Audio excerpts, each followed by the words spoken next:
Dəyərli izləyicilərim, bugün milli mətbəximizin və Novruz süfrəsinin ən ləziz, ən gözəl şirniyyatından birini hazırlayıram, şəkərbura hazırlayıram. Şəkərburanı bugün mən hazırlamışam döymə xəmirdən. Çox rahat hazırlanır. Deyim sizə ki, mən hər gün şəkərbura pişirmirəm, heç ayda bir dəfə də pişirmirəm. Amma bu reseptə belə baxıram, qorxmayacam. Əvvəl çox qorxurdum, deyirdim ki, birdən almaz yaxşı. Bilmir şəkərburanı bu reseptlə alınar. Qorxmayın. Bu reseptlə sizdə alınacaq mənki kimi. Çox gözəl reseptdir, yumuşaq çıxır, dadlı çıxır. 500 qram un, 1 çimdik duz, yarım çay qaşığı şəkər tozu, 10 qram vanil, yarı qabda 100 qram xaman, 1 bütöv yumurta və 1 yumurtanın sarısı qarışdırırıq. Yumurtanı yaxşı lazımdır xamanı qarışdırmaq ki, ağ olsun. 200 qram yumuşalmış kərə yağı qatırıq. Bu döymə xəmirdir, onu ya bıçaqla doğrayırıq. Amma ən rahat umacləmək əlinizlə. Çuxur edib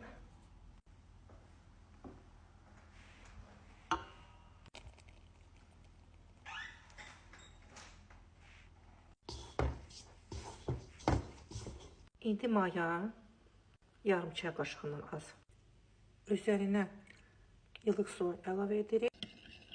Qatırıq xəmirə və 20 qram süt qatırıq. Şəkərburanın xəmiri bərk olmalıdır. Bax, belə xəmir alınır. Üstünü örtürük, yarım saata qoyuruq. İçlik üçün 250 qram fındıq ləpəsi götürürük. Qızardılmış və soğumuş. 200 qram şəkər tozu, yarım çay qaşığı xil qatırıq.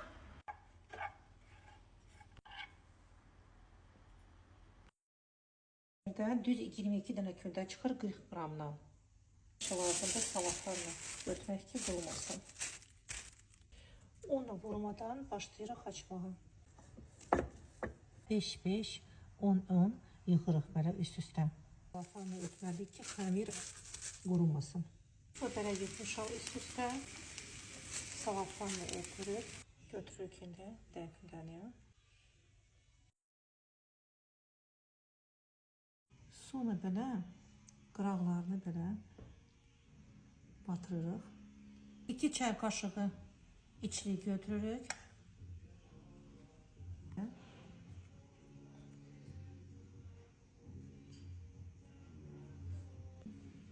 Qoyuq soğusunu da belə